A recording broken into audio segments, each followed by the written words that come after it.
अस्सलाम वालेकुम एवरीवन। उम्मीद है आप सब खैर आफियत से होंगे। आज हम लेक्चरशिप प्रिपरेशन के लिए टेस्ट नंबर 3 की डिस्कशन करने लगे हैं और टेस्ट नंबर 3 जो है ये था पीरियोडिक टेबल एंड प्रॉपर्टीज से। क्वेश्चन नंबर 1 देखिए, find the successive elements of the periodic table with ionization energies. यहाँ पे हमारे पास 3 डिफरेंट आयनाइजेशन एनर्जी वैल्यूज दी गई हैं और हमने बताना है कि ये आयनाइजेशन एनर्जी वैल्यूज जो हैं ये किसकी हैं। ठीक है, अब वे फर्स्ट आयनाइजेशन एनर्जी जो है ये बहुत हाई है, तो आमतौर पे जो नोबल गैसेज होती हैं उनकी आयनाइजेशन एनर्जीज क्या होती हैं, हाई होती हैं। अब यहाँ पे गिवन ऑप्शन में सबसे डी ऑप्शन जो है इसमें सबसे पहला एलिमेंट जो है वो नोबल गैस है। ठीक है, तो इसलिए जो है इसका करेक्ट आंसर क्या होगा, डी ऑप्शन। ठीक है, नोबल गैस की इलेक्ट्रॉनिक कन्फिग्रेशन हाई होगी और लिथियम की बेरिलियम की निस्बत आयनाइजेशन एनर्जी क्या होती है, कम होती है। तो इस वजह से जो करेक्ट ऑप्शन है वो डी है। Question number 2. In the modern periodic table, the number of period of the element is the same as. ठीक है, तो पीरियोडिक टेबल में जो नंबर ऑफ पीरियड होता है वो सेम होता है एज प्रिंसिपल क्वांटम नंबर। ठीक है, प्रिंसिपल क्वांटम नंबर यानी किसी भी एलिमेंट में जितने शेल्स होते हैं वही उसका पीरियड नंबर होता है।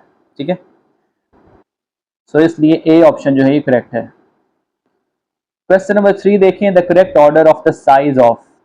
अब यहाँ पे हमारे पास क्या है, आयोडीन, उसका केटाइन और एनाइन। तो हमने क्या बताना है, हमने तीनों का करेक्ट ऑर्डर बताना है साइज का।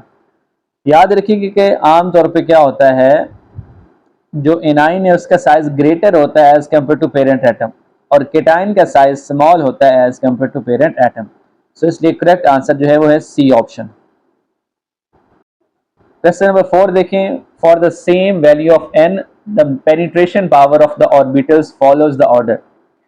अब पेनिट्रेशन पावर जो है वो सबसे ज़्यादा होती है एस की, उसके बाद पी की, उसके बाद डी की और उसके बाद एफ की।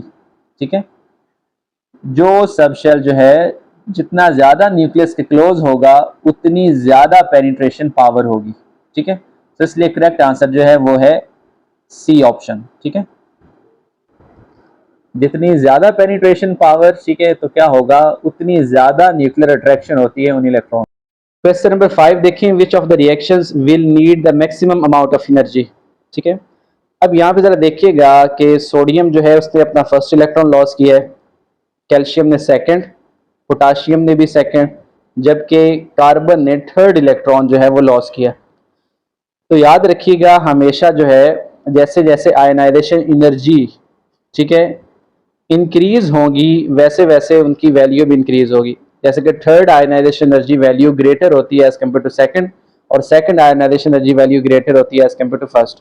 ठीक है, और दूसरा ये कि जो मेटल्स होती हैं, मेटल्स, उनकी आयनाइजेशन एनर्जी वैल्यूज क्या होती हैं, कम होती हैं, जबकि नॉन मेटल्स की आयनाइजेशन एनर्जी वैल्यूज क्या होती हैं, हाई होती हैं। ठीक है, अब यहाँ पे सोडियम, कैल्शियम, पोटाशियम ये तीनों मेटल्स है जबकि कार्बन नॉन मेटल है और इसका इलेक्ट्रॉन भी थर्ड लॉस हो रहा है। तो करेक्ट आंसर क्या होगा, डी ऑप्शन। ठीक है, क्योंकि यहाँ पे क्या होगी, कार्बन की थर्ड आयनाइजेशन एनर्जी, ठीक है, जो जिसके लिए maximum amount of energy required होगी टू रिमूव थर्ड इलेक्ट्रॉन। सो इसलिए करेक्ट जो है आंसर वो क्या है, D option.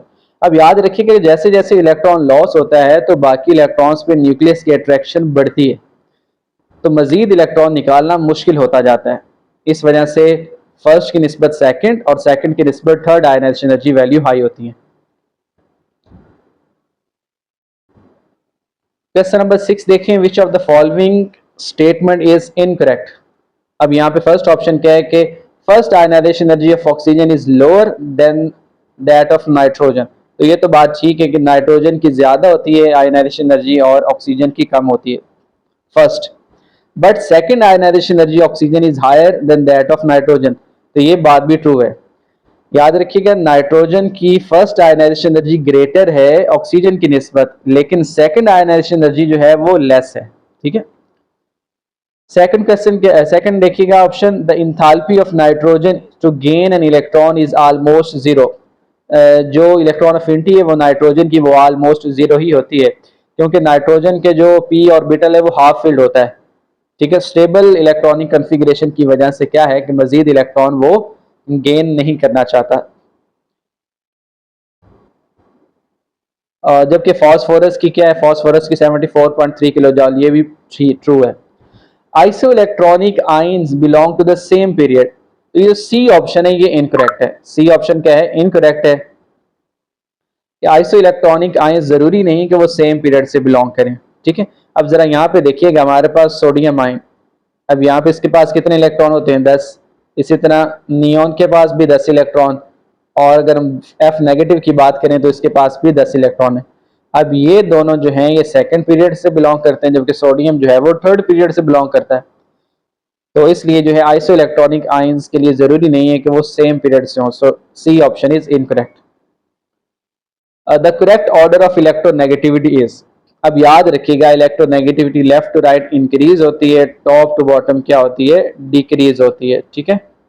Top to bottom क्या होगी, डिक्रीज। अब यहाँ पे हमारे पास जो गिवन ऑप्शन है उसमें जरा देखें कि उसमें ऑक्सीजन, उसके बाद फ्लोरीन, नीचे क्लोरीन और इधर ब्रोमीन।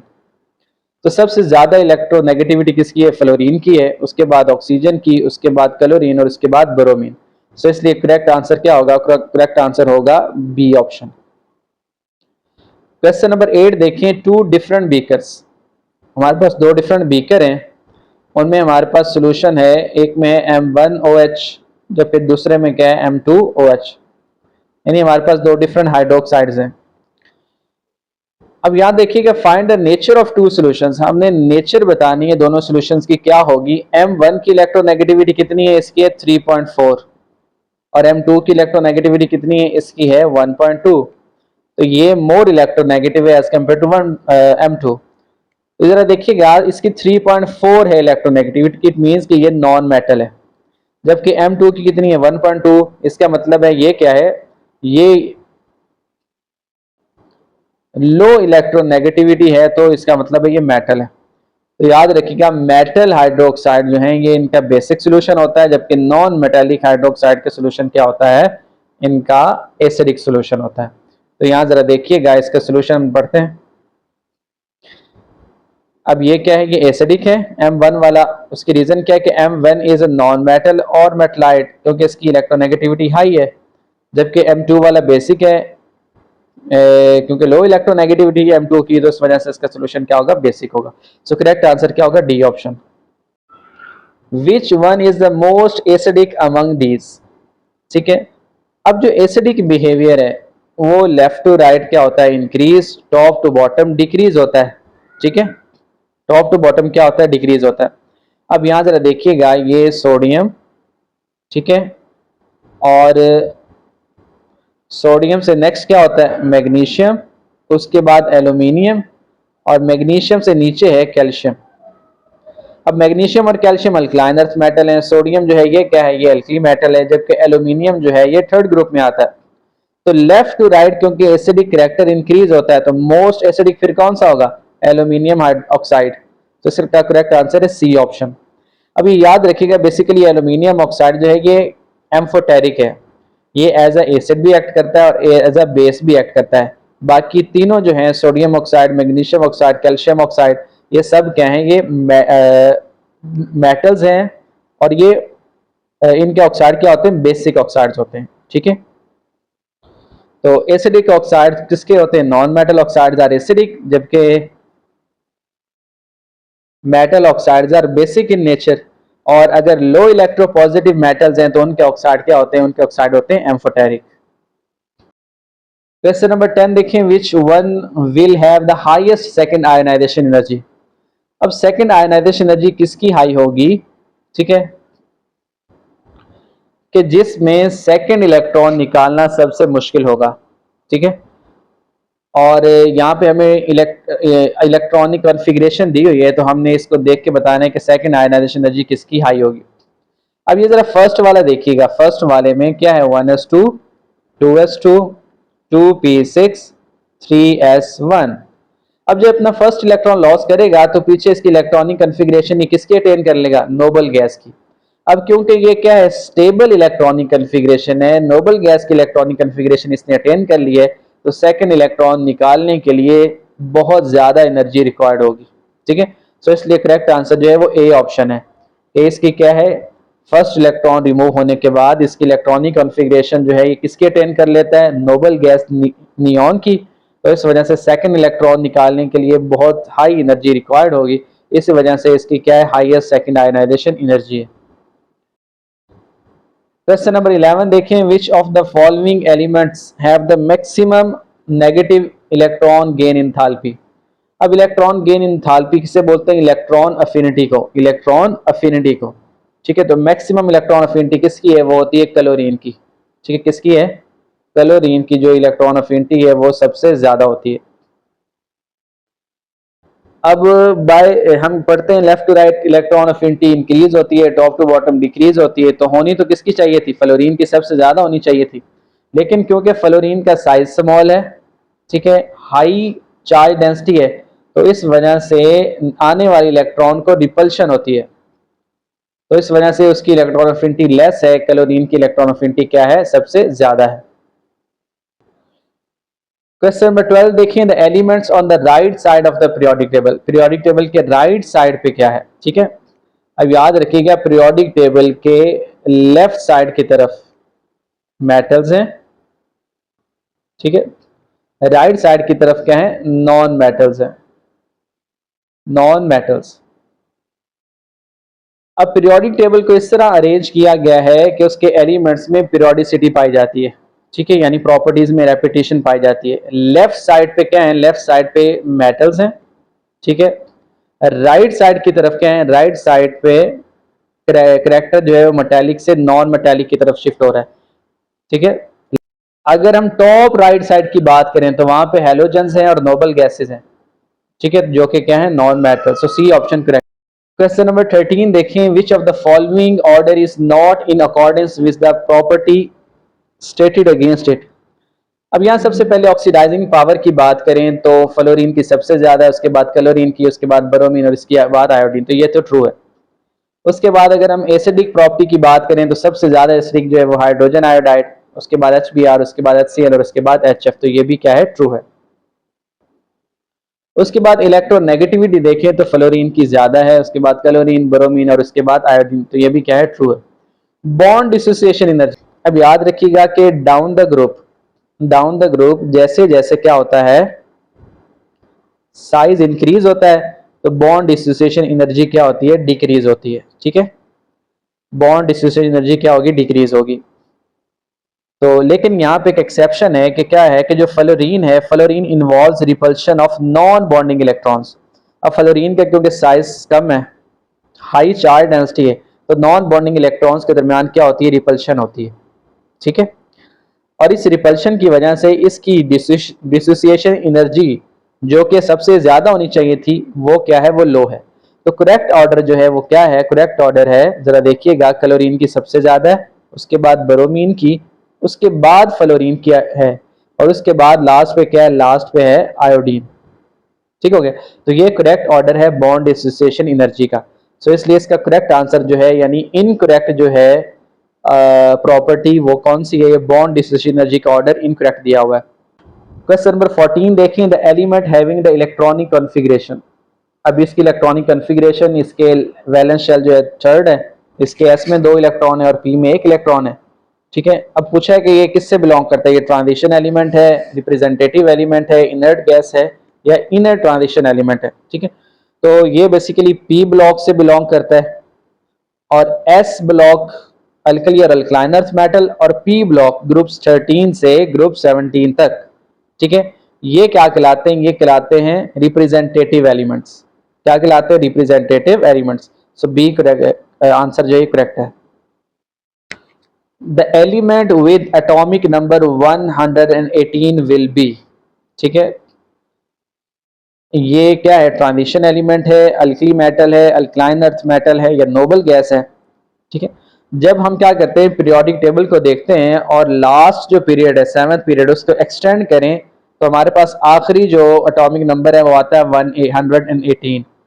तो 118 एटॉमिक नंबर जो है ये किसका है, ये ऑर्गेन्सन का है, और ये ग्रुप 18 में लोकेट करता है, जो कि नोबल गैसेस का ग्रुप है, ठीक है। सो इस वजह से इसका करेक्ट आंसर क्या होगा, नोबल गैस। क्वेश्चन नंबर 16 देखिए, largest difference in radii is found in case of the pair.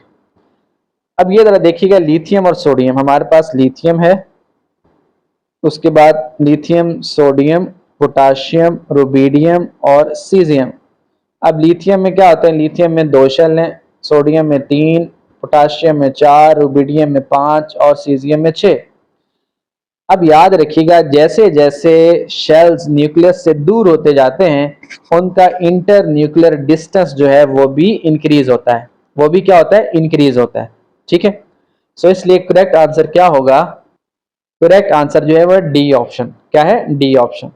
अब जरा ये देखिएगा, फॉर एग्जांपल ये न्यूक्लियस है तो ये पहला शेल, दूसरा शेल, तीसरा उससे दूर होगा, चौथा उससे भी दूर होगा।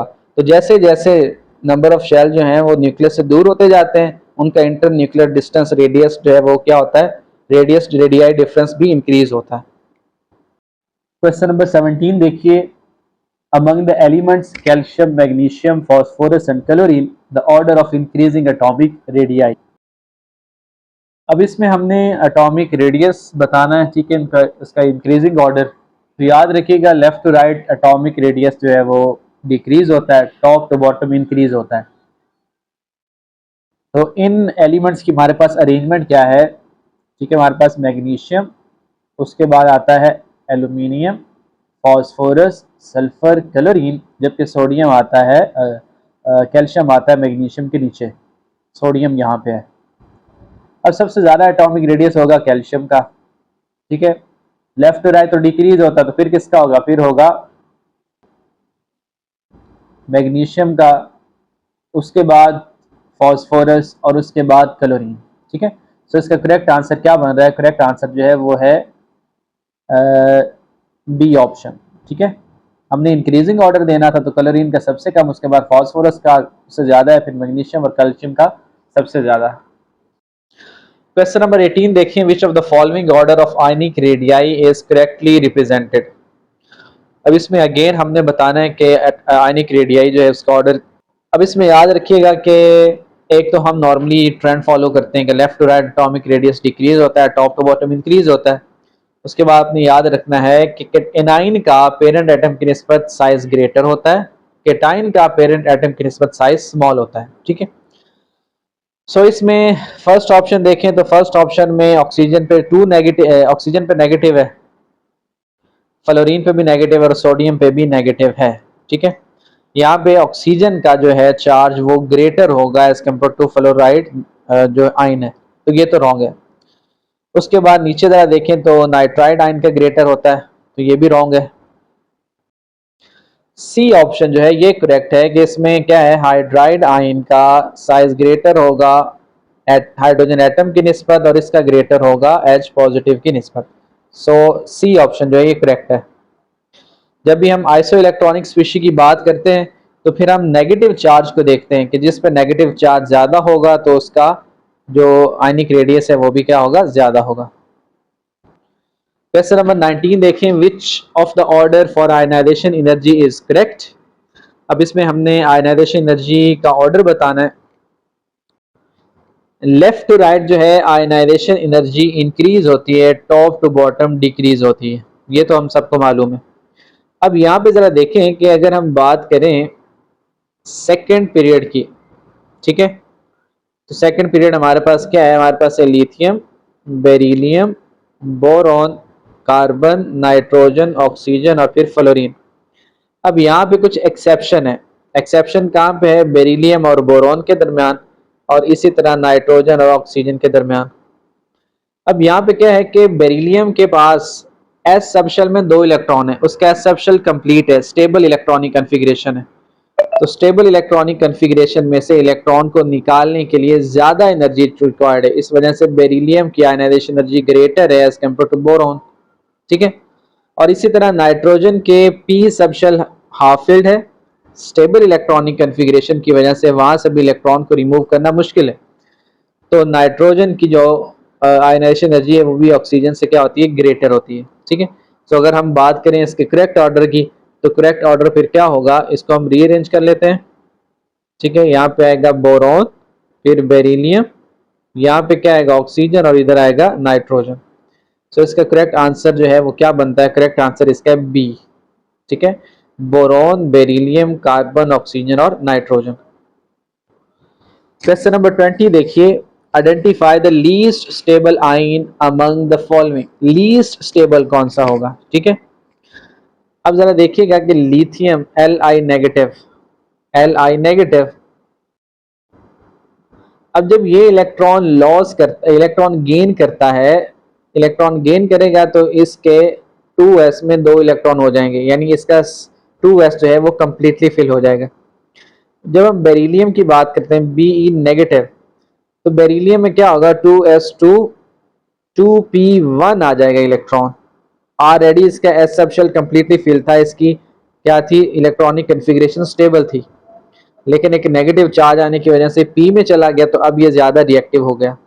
ठीक है, इसी तरह बोरोन नेगेटिव, इसकी क्या होगी? इसकी होगी 2s2 2p2, जबकि कार्बन जो है तो कार्बन नेगेटिव है तो इसकी क्या होगी? 2s2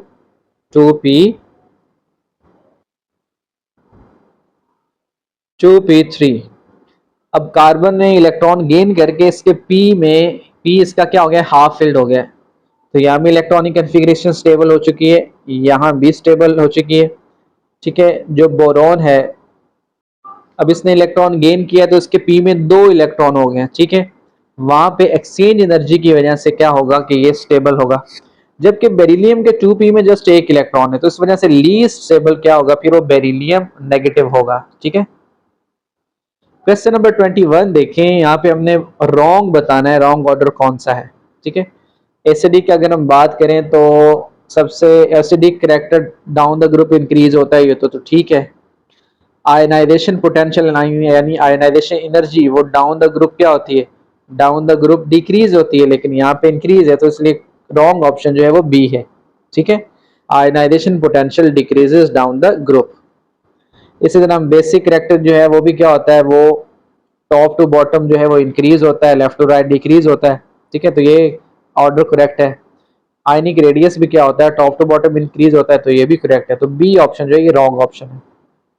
क्वेश्चन नंबर 22 देखें, acidity of penta oxide in 5A group. 5A group कौन सा है? नाइट्रोजन फैमिली, तो यहाँ पे हमने एसिडिटी बतानी है पेंटा ऑक्साइड्स की। अब यहाँ जरा देखिएगा, जो एसिडिटी होती है ऑक्साइड की वो आमतौर पे डिक्रीज होती है down the group. Top to bottom अगर हम ग्रुप के नीचे की तरफ आए तो एसिडिटी क्या होगी? डिक्रीज होगी, क्योंकि मेटेलिक कैरेक्टर इंक्रीज होता है। ठीक है, जब मेटेलिक कैरेक्टर इंक्रीज होगा तो ऑक्साइड जो होंगे वो मोर बेसिक होंगे और लेस एसिडिक होंगे, तो एसिडिटी ऑफ पेंटा ऑक्साइड क्या होगी? डिक्रीजेज होगी इन 5A ग्रुप। ठीक है, क्वेश्चन नंबर 23 देखें, यहाँ पे हमने करेक्ट ऑर्डर बताना है, correct order regarding the electronegativity of hybrid orbital of carbon. यहाँ पे हाइब्रिड ऑर्बिटल ऑफ कार्बन याद रखिएगा, जितना ज्यादा एस कैरेक्टर होगा, ठीक है, जितना ज्यादा एस कैरेक्टर कार्बन उतनी ज्यादा इलेक्ट्रोनेगेटिव होगी। तो सबसे ज्यादा एस कैरेक्टर किस में? sp हाइब्रिड ऑर्बिटल में एस कैरेक्टर सबसे ज्यादा, उसके बाद sp2, उसके बाद sp3। तो इसका करेक्ट आंसर क्या होगा? सी ऑप्शन होगा, क्योंकि एस जो है वो न्यूक्लियस के ज्यादा क्लोज है, वहां पे इलेक्ट्रॉन्स पे न्यूक्लियस का होल्ड ज्यादा होता है। ठीक है, तो जैसे जैसे एस कैरेक्टर इंक्रीज होता है इलेक्ट्रोनेगेटिविटी ऑफ द एटम भी इंक्रीज होती है। क्वेश्चन नंबर 24 देखें, the element with atomic number 57 belongs to. अब 57 जो है ये लेंथनम का है, किसका है? लेंथनम, और इसके बाद जो है लेंथनाइड सीरीज शुरू होती है जो कि 14 एलिमेंट्स पर मुश्तमिल है। अब लेंथनम जो है 57 इसका एटॉमिक नंबर है, ये किस में आता है? ये डी ब्लॉक में आता है। ठीक है, डी ब्लॉक। लेंथनम के बाद लेंथनाइड सीरीज शुरू होती है जो कि एफ ब्लॉक में आती है। ठीक है, तो ये आपने याद रखना है, lanthanum belongs to d block of the periodic table. Question number 25 देखिए, among the following oxides the one which is most basic. ठीक है, बेसिक जो बेसिसिटी है ऑक्साइड की वो क्या होती है? इंक्रीज होती है टॉप टू बॉटम, तो टॉप टू बॉटम जो है इंक्रीज होगी, लेकिन लेफ्ट टू राइट क्या होगी? डिक्रीज होगी। तो यहाँ पे सबसे ज्यादा जो बेसिक होगा ऑक्साइड वो हो गया मैग्नीशियम ऑक्साइड। ठीक है, जरा ये देखिएगा यहाँ पे क्या है, मैग्नीशियम, उसके बाद एल्यूमिनियम, ठीक है। उसके बाद अगर हम बात करें तो सिलिकॉन है, फॉस्फोरस है, नाइट्रोजन इसके ऊपर आता है, जबकि जिंक जो है वो कहाँ आता है, जिंक आता है 2B में। तो सबसे ज़्यादा जो मेटेलिक करेक्टर है मैग्नीशियम का है, और ये सबसे ज़्यादा क्या होगा, मैग्नीशियम ऑक्साइड सबसे ज़्यादा बेसिक होगा। The pair of amphoteric hydroxide, amphoteric hydroxide के हैं बेरिलियम और जिंक के हाइड्रोक्साइड क्या होते हैं, एम्फोटेरिक। और एम्फोटेरिक ऑक्साइड ऐसे हैं जो कि एज एसिड और बेस दोनों के तौर पे एक्ट करते हैं। क्वेश्चन नंबर 27 है, Moseley's law provided a method to, Moseley ने मेथड दिया था to calculate the atomic number of elements, ठीक है। अब मूजले लॉ जो है ये, इसकी डिस्कवरी जो है किस फील्ड में, एक्सरे स्पेक्ट्रोस्कोपी की फील्ड में। It directly relates the frequency of X-rays emitted by an element to its atomic number, ठीक है। इसने क्या किया, इसने डिफरेंट एलिमेंट्स पे स्टडी की, ठीक है। तो इसने ये ऑब्जर्व किया कि जो एक्स रेज अमिट होती हैं फ्रॉम एलिमेंट्स, ठीक है, वो एलिमेंट्स के एटॉमिक नंबर के डायरेक्टली प्रोपोर्शनल होती हैं। और फिर मोजले ने क्या एक प्रॉपर्टी डिस्कवर की कि जो एलिमेंट्स की प्रॉपर्टीज हैं, ठीक है, वो उनके एटॉमिक नंबर के पीरियोडिक फंक्शन होती हैं, जिसे हम मॉडर्न पीरियोडिक लॉ भी कहते हैं। तो इसलिए करेक्ट आंसर जो है वो है सी ऑप्शन। क्वेश्चन नंबर 28 देखें, chemical property of lithium and magnesium similar because, अब लिथियम तो अल्कली मेटल है जबकि मैग्नीशियम जो है अल्कलाइन अर्थ मेटल है। तो क्या होता है कि कुछ एलिमेंट्स की डायगोनल में प्रॉपर्टीज रिलेट करती हैं, ठीक है। इस ये होता है due to the diagonal relationship, ठीक है। लिथियम और मैग्नीशियम की केमिकल प्रॉपर्टीज सिमिलर हैं बिकॉज ऑफ डायगोनल रिलेशनशिप। अब यहाँ पे क्या है कि ये फिनोमेना जो है ये कुछ पेयर्स पे ही अप्लाई होता है, ठीक है। इसमें जरा देखिएगा जैसे कि सिमिलर प्रॉपर्टीज कौन कौन सी होती हैं, size, charge density, polarizing power वगैरह। तो ये ऐसी जो है प्रॉपर्टीज हैं जो कि एलिमेंट्स में डायगोनल जो है, डायगोनल रिलेशनशिप इनमें पाया जाता है। क्वेश्चन नंबर 29 देखें, coloured salts are formed by, coloured salts जो बनते हैं, ठीक है, ट्रांजिशन मेटल्स के क्या होते हैं, कलर्ड साल्ट्स होते हैं। और ये किस वजह से होता है, ये उनके पार्शली फेल्ड डी ऑर्बिटल्स की वजह से होता है, जिसमें डी डी ट्रांजिशन होती है।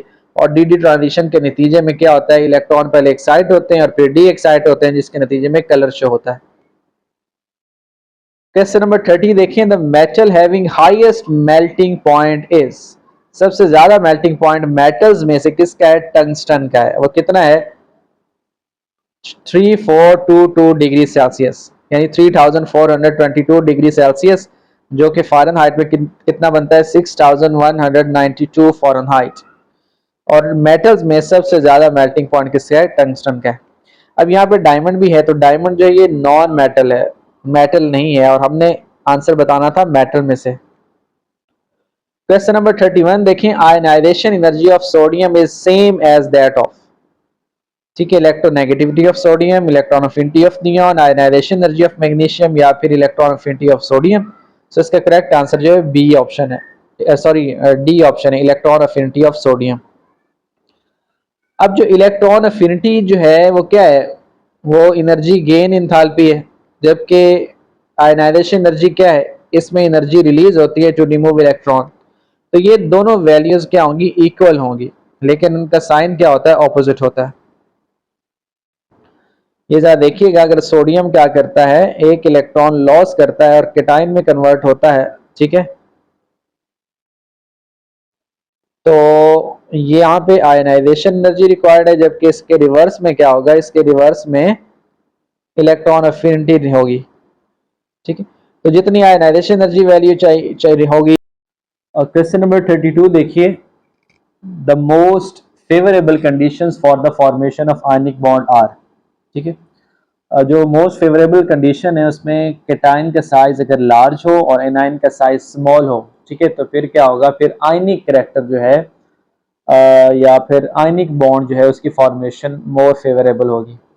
और अगर इसके ऑपोजिट जो है केटाइन का साइज स्मॉल हो और एनाइन का साइज लार्ज हो तो फिर क्या होता है, फिर कोवलेंट कैरेक्टर ज्यादा होता है। ठीक है, तो ये है according to फजन्स rule.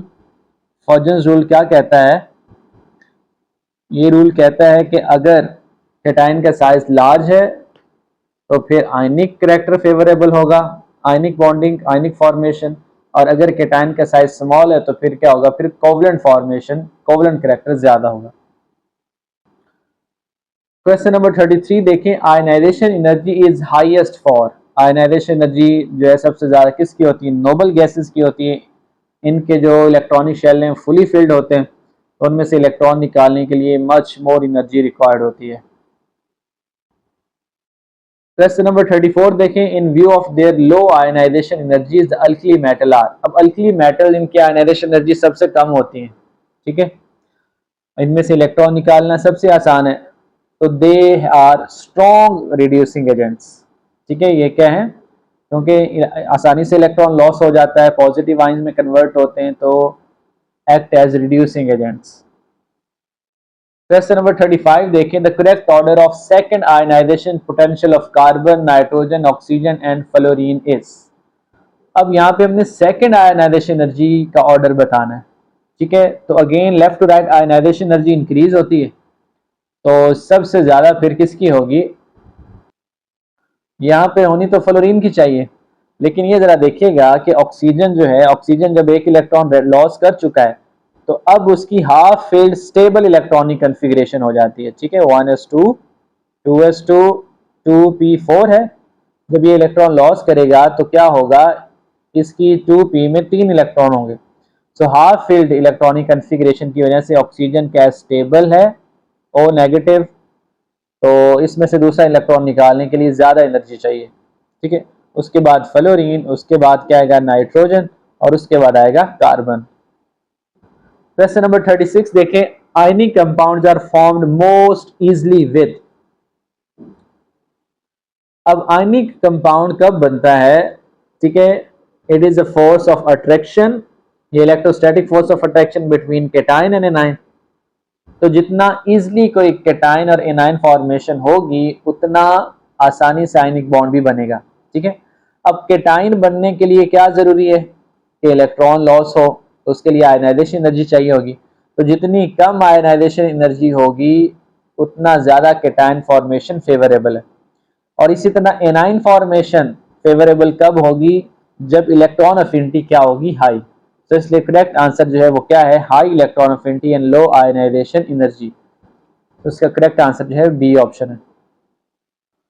Question number 37 देखिए, which is the best reducing agent. Best reducing agent कौन होगा जो कि आसानी से इलेक्ट्रॉन लॉस कर दे। ठीक है, which have tendency to loss electron. तो आयोडाइड आयन जो है ये सबसे स्ट्रॉन्ग या बेस्ट रिड्यूसिंग एजेंट है अमंग हैलोजेंस। क्वेश्चन नंबर 38 देखें, in which of the following metal carbonate, which metal carbonate is decompose on heating. ठीक है, जब वो मेटल कार्बोनेट जो है डीकम्पोज होगा कि जिसका मेटल ऑक्साइड क्या हो, स्टेबल हो, मेटल ऑक्साइड क्या हो, स्टेबल हो। डाउन द ग्रुप जो है stability of metal carbonate increase होती है, डाउन द ग्रुप मेटल, और लेफ्ट टू राइट भी क्या होती है, लेफ्ट टू राइट जो है वो डिक्रीज होती है। सही, तो इसमें जो करेक्ट आंसर है वो मैग्नीशियम कार्बोनेट है। मैग्नीशियम कार्बोनेट, मैग्नीशियम अल्कलाइनस मेटल में से down the group metal carbonate क्या होगी, उनकी स्टेबिलिटी इंक्रीज होगी, तो उनकी डीकम्पोजिशन फिर क्या होगी, लेस होगी। तो इस वजह से मैग्नीशियम कार्बोनेट, और दूसरी ये भी कि मैग्नीशियम कार्बोनेट जब डीकम्पोज होता है तो इससे क्या बनता है, मैग्नीशियम ऑक्साइड, जो कि एक स्टेबल ऑक्साइड है। क्वेश्चन नंबर 39 देखें, increasing order of acid strength of halogen acid is. Halogen acid की एसिड स्ट्रेंथ बतानी है हमने। ठीक है, तो एसिड स्ट्रेंथ सबसे ज्यादा किसकी होती है, हाइड्रोजन आयोडाइड की, फिर हाइड्रोजन ब्रोमाइड, फिर किसकी होती है, हाइड्रोजन क्लोराइड, और लास्ट पे हाइड्रोजन फ्लोराइड। अब HF जो है ये वीक एसिड है, किस वजह से, ड्यू टू हाइड्रोजन बॉन्डिंग। तो ये इसका करेक्ट आंसर है। ठीक है, अब ये वाला ऑर्डर जो है ये किसी ऑप्शन में नहीं है, सो इसका करेक्ट आंसर क्या होगा, नन ऑफ दीज। अब यहाँ पे क्वेश्चन नंबर 40 देखिए, the electronic configuration of 4 elements are. यहाँ पे इलेक्ट्रॉनिक कॉन्फ़िगरेशन दी हुई है। ठीक है, which of the following statement about these element is correct, is not correct. हमने बताना है कि कौन सी स्टेटमेंट नॉट करेक्ट है। जरा पहला देखिए, पहले वाला। अब इसके एस सबशेल में एक इलेक्ट्रॉन है, it is a strong reducing agent, तो ये तो ठीक है क्योंकि आसानी से इलेक्ट्रॉन लॉस कर देगा ये। उसके बाद बी वाला देखिए, बी वाला जो है इसके एस में 2 इलेक्ट्रॉन है, डी में 1 है, और जो है इसका एफ उसमें 14 इलेक्ट्रॉन है। ठीक है, अब ये कह रहा है कि बीज वाला जो है ये डी ब्लॉक एलिमेंट से बिलोंग करता है, हालांकि ये डी से नहीं बल्कि एफ ब्लॉक से बिलोंग करता है। ठीक है, ये इलेक्ट्रॉनिक कन्फिगरेशन किसकी है? ये इलेक्ट्रॉनिक कन्फिगरेशन है ल्यूटियम की। ठीक है, बेसिकली क्या है कि स्टेबल इलेक्ट्रॉनिक कन्फिगरेशन की वजह से, ठीक है, इसका जो है एफ उसमें कितने हैं? 14 है, एस में 2 है और डी में 1 है। ठीक है, और ये लेंथनाइड सीरीज का लास्ट वाला एलिमेंट है। ठीक है, इसी वजह से सी देखें तो सी में क्या है? एस में 2 इलेक्ट्रॉन, पी में 5 हैं, तो जाहिर बात है इसकी इलेक्ट्रॉन एफिनिटी हाई होगी क्योंकि एक इलेक्ट्रॉन आसानी से गेन कर लेगा। और डी वाला जो क्या था, इसमें डी में 7 इलेक्ट्रॉन और एस में 2 इलेक्ट्रॉन है, तो इसकी वेरिएबल ऑक्सीडेशन स्टेट है क्योंकि डी ऑर्बिटल जो है इसमें इलेक्ट्रॉन्स मौजूद है। सो इसका करेक्ट आंसर जो है, जो कि इनकरेक्ट स्टेटमेंट। नेक्स्ट देखिएगा, हमारे पास इंग्लिश पोर्शन के क्वेश्चन है। सबसे पहला क्वेश्चन है, what does the idiom have an axe to grind means? इसका क्या मतलब है? It means to have a personal interest और ग्रीवेंस। ठीक है, पर्सनल इंटरेस्ट हो तो उसे क्या कहा जाता है? Have an axe to grind. उसके बाद the idiom donkey's year, donkey's year का मतलब क्या है? इसका मतलब है very long period. Next question है, choose the correct meaning of the idiom a dark horse. Dark horse का मतलब है अनएक्सपेक्टेड विनर। ठीक है, अनएक्सपेक्टेड विनर।